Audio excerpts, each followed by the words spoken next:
विषय म्हणजे पाण्याचा सत्याग्रह. आता पाण्याचा सत्याग्रह म्हटल्याच्यानंतर डोळ्यासमोर आपले परमपूज्य डॉक्टर बाबासाहेब आंबेडकर आल्याशिवाय राहणार. कारण पाणी हे जीवनच आहे. म्हणजे सर्व प्राणीमात्रांना त्या म्हणजे त्याचा जवळजवळ ते जीवन जगणं त्याच्यावरती. आणि हा पाण्याचा संघर्ष की सर्व प्राणीमात्रांना पाणी हे मुबलक हे निसर्गाचं पाणी आहे. आणि निसर्गाच्या पाण्यावरती सर्वांचा म्हणजे प्राणीमात्रांचा पण हक्क आहे, मानवांचा हक्क आहे. म्हणजे जीवित जेवढे आहेत ज्यांना पाण्याची गरज आहे या सगळ्यांचा हक्क आहे. हे साबित करण्यासाठी जर त्या पाण्याचा कुणी जरी एक भाग दुसऱ्याला देऊ करत नसेल तर त्यासाठी तो फार मोठा संघर्ष केला. संघर्ष याच्यासाठी केलेला आहे की सर्वांचा जसा प्राणीमात्रांचा जसा त्याच्यावर अधिकार आहे तसा प्रत्येक मानवी माणसाचा देखील त्या पिण्याच्या पाण्यावरती अधिकार आहे. आणि हे डॉक्टर बाबासाहेब आंबेडकरांनी त्या ठिकाणी तुम्हाला दाखवून दिलं. तो सत्याग्रह करत असताना अनेकांना त्रास पण झाला. खुद्द डॉक्टर बाबासाहेब आंबेडकरांना त्रास झाला. रक्ताचे म्हणजे थोडं पाठ तर व्हायले नाहीत परंतु भरपूर लोकांना मारण्यात आले. त्या ठिकाणी त्यांच्या जीवनामध्ये देखील माती टाकण्यात. तर ह्या ज्या गोष्टी आहेत आपल्याला विसरायच्या. कारण का जो पण संघर्ष केलेले आहे आत्तापर्यंत जेवढे संघर्ष केले ते तुम्हाला काहीतरी मिळावं म्हणजे काम जनतेसाठी तो संघर्ष. मग त्या ठिकाणी काळाराम मंदिराचं असेल, त्याच्यानंतर शेतकऱ्यांचं आंदोलन असेल, असे अनेक आंदोलन केली. पण या सर्व आंदोलनामध्ये हा पाण्याचा सत्याग्रह जो आहे तो सगळ्यात मोठा आहे. आणि म्हणून तर आपण त्याला चवदार करत आहोत. आता ते का पाणी काय खरं चवदार आहे का? नाही. चवदार ह्याच्यासाठी आहे की परमपूज्य डॉक्टर बाबासाहेब आंबेडकर विश्वविख्यात पंडित यांनी त्या पाण्याला स्पर्श केलेला आहे आणि ते पाणी सगळ्यांना मोकळं केलं. आणि त्याची जी प्रेरणा आहे ती तुम्ही आम्ही सतत घेतली पाहिजे आणि त्यासाठी आपण पण जागृत असतो. तर या निमित्ताने मी एवढंच फक्त सांगेन की ज्या पण काही घटना घडलेल्या आहेत की जे आंदोलन झाले, चळवळ झाले, संघर्ष झाले, त्या संघर्षातून त्या प्रेरणेतून हे सगळं मानवी जीवनाला कसं पोषक होईल अशा पद्धतीने जे संघर्ष केलेले आहेत आणि मानवी जीवन हे उत्क्रांतीकडे उन्नतीकडे जावं अशा पद्धतीने जे हे केलेलं आहे डॉक्टर बाबासाहेब आंबेडकरांनी जे संघर्ष केले त्याच्यापैकी जे आहे की हा संघर्ष आहे. त्या दिनाच्या निमित्ताने मी सगळ्यांना शुभेच्छा देतो.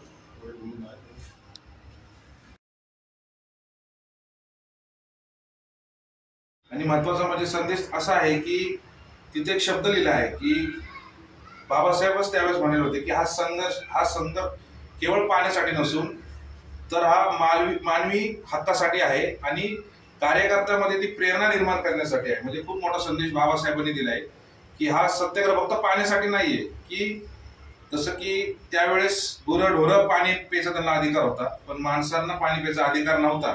त्यामुळं खूप मोठा संदेश बाबासाहेबांनी दिला आहे की कार्यकर्त्यामध्ये खऱ्या अर्थाने ही प्रेरणा निर्माण करण्यासाठी त्यावेळेस बाबासाहेबांनी तो पाण्यासाठी सत्याग्रह केला होता. आणि दरवर्षी त्या ठिकाणी अनेक चळवळीच्या माध्यमातून कार्यक्रम होत असतात. या वर्षी पण झालेले आहेत. अधिक न बोलता मी महाडचा जो सत्याग्रह होता त्याच्या निमित्ताने मी सर्वांना शुभेच्छा देतो आणि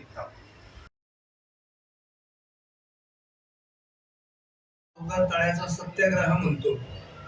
ऐतिहासिक की एका समाजाला पाणी मिळवण्यासाठी संघर्ष करावा लागला. तो म्हणजे जगातला सगळ्यात मोठा सत्याग्रह किंवा सगळ्यात मोठं आंदोलन म्हणजे चौदार तळ्याचं. आता ते चौदार तळ्याचं जो आंदोलन होतं की जे बाबासाहेबांनी मोठ्या प्रमाणामध्ये समाजाला घेऊन ते आंदोलन केलं. तर तो आंदोलन करण्यामागचा जो उद्देश होता, आता तो उद्देश स्वतः बाबासाहेबांनी सांगितला आहे की मला पाणी मिळत नाही म्हणून मी हे पाण्याचं सत्याग्रहाचं आंदोलन करत नाही.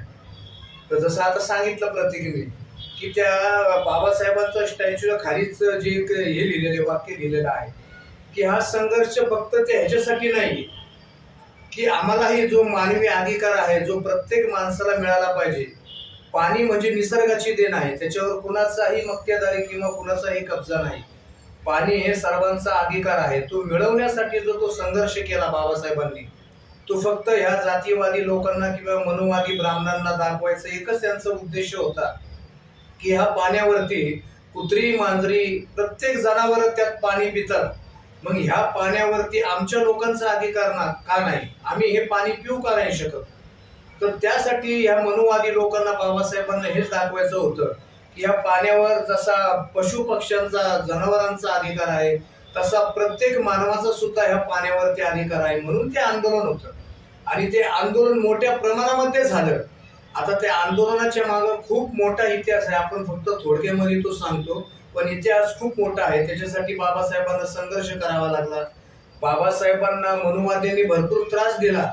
त्रास एवढा दिला की प्रशासनाला हाताशी धरून बाबासाहेबांचं ते आंदोलन त्यांनी मोडीतही काढलं. आणि बाबासाहेब शिकलेले असल्यामुळे बाबासाहेबांना ते षडयंत्र कळालं की ब्राह्मणांनी काय केलंय, हे ब्राह्मण साईडला झालेत आणि ब्राह्मणांनी प्रशासनाचा आपला वाद लावून दिलाय. जर हे वाद जर पेटवला तर आपलं आणि प्रशासनाचं भांडणं होतील.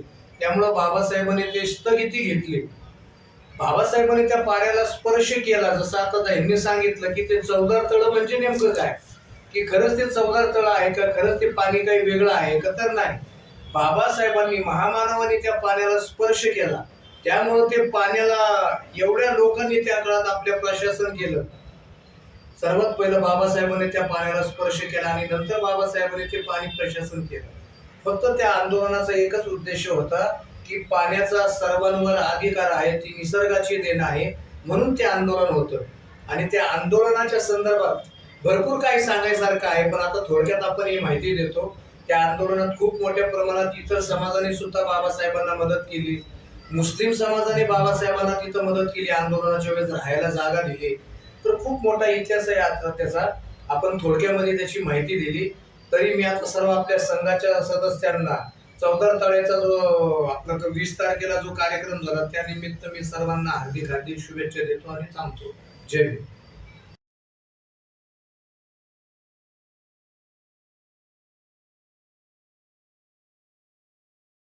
ज्या गोष्टी घडतात त्या गोष्टीवर आपण एक म्हणजे स्मृती दिन असो किंवा एक ऐतिहासिक घटना, त्या घटना जर आंबेडकरी विचारधारेशी चळवळीशी निगडीत असेल तर आपण त्याच्यावर एक प्रत्येक सदस्य काही ना काही आपल्याकडची जी माहिती आहे ते आपण सर्वजण मांडायचा प्रयत्न करतो. कदाचित त्यात एखादी वेगळी माहिती, एखादी काहीतरी आपल्याला माहिती भेटेल आणि आपण त्याच्यातून आपल्या समाजाला काय देता येईल, समाजासाठी काय करता येईल याच्यासाठी एक नवीन बातमी किंवा एक विचारधारा मांडू शकतो.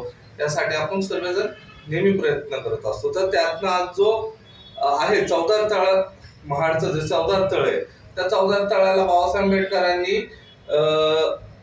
आपल्या दलित लोकांसाठी खुलं केलं. त्याच्या पहिलं पाण्याचा स्पर्श सुद्धा डायरेक्ट करून दिला जात नव्हता. कोणाच्या तरी ओंजळीमधनं आपल्याला पाणी प्यावं लागत असेल, कोणतरी बाहेरनं लांबनं पाणी टाकायचं, तेव्हा आपण ते पाणी पित असायचो. तर पाण्यासाठी भारतामध्ये आतापर्यंत 3 वेळा गोष्टी घडली. सर्वात पहिली बुद्धाच्या काळामध्ये की पाणी कोणी प्यावं यासाठी पहिलं क्रांती घडली होती. त्याच्यामध्ये बाबासाहेब आंबेडकरांनी त्या गोष्टीला की ही गोष्ट निसर्गाने दिलेली आणि त्याच्यावर कोणत्याही मानवी जीवनाचा हक्क अधिकार गाजू शकत नाही आणि ते पाणी सर्वांसाठी खुलं असावं हा विषय 2500 वर्षापूर्वी तथागतांनी मांडला होता. आणि त्यासाठी त्यांनी इतकंच नाही तर त्याच्यावरनं जो वाद युद्ध निर्माण होतं त्याला त्यांनी पूर्णपणे विरोध केला आणि त्या विरोधाचा म्हणून त्यांना त्यांचा गृहत्याग करावा लागला. हा म्हणजे भारतातल्या इतिहासातला मग एक बघायला गेलं तर ही विचारधारा की एवढी हे होती की एखाद्या व्यक्तीला आपला गृहत्याग करावा लागला. दुसरं झाला महात्मा फुलेंनी आपल्या घरातील विहीर दलितांसाठी सुरू केली. ह्याच्या शेकडो वर्षानंतर हेच काम बाबासाहेब आंबेडकर चौदार तळावर करतात. इथं सर्वांनी सांगितल्याप्रमाणे बाबासाहेब आंबेडकरांनी जेव्हा त्यावेळेला ते जे पाणी सर्वांसाठी मोकळं करून दिलं तर ते करीत असताना त्यांनी एक जी गोष्ट सांगितली खरंच मौलिक आहे की पाणी पिल्याने काय आपण अमर होणार नाही किंवा सर्वात काय तृप्त होणार नाही. तर पाण्यासाठी नाही, पण हा जो संघर्ष आहे तो संघर्ष आहे की जे मानवी मूल्य जीवन जगण्यासाठी ज्या गोष्टी आहेत ज्या सर्वांना भेटतात, ज्याच्यासाठी आमचा हक्क आहे तो आम्हाला का मिळत नाहीये.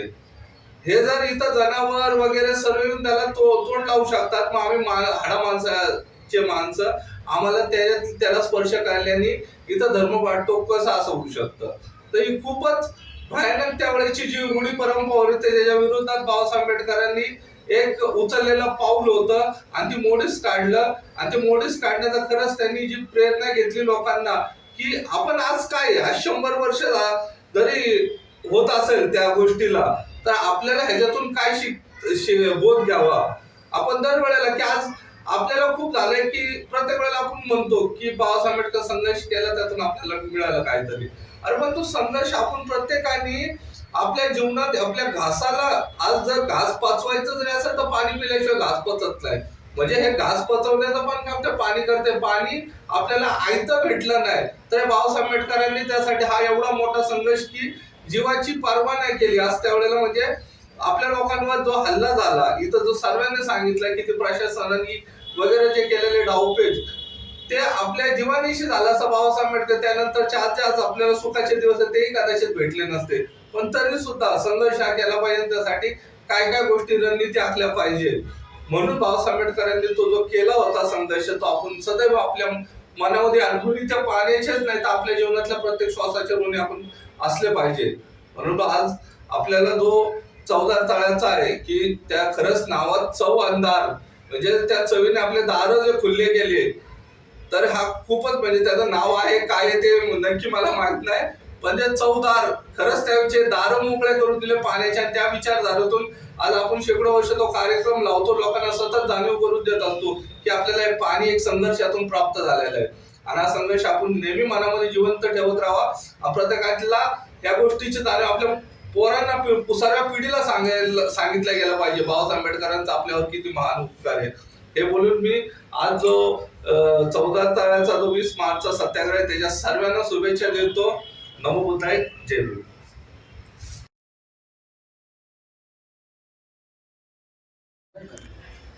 तसेच सर्व महापुरुषांना महामातांना त्यांच्या विचारांना कार्यकर्त्यांना प्रथम अभिवादन.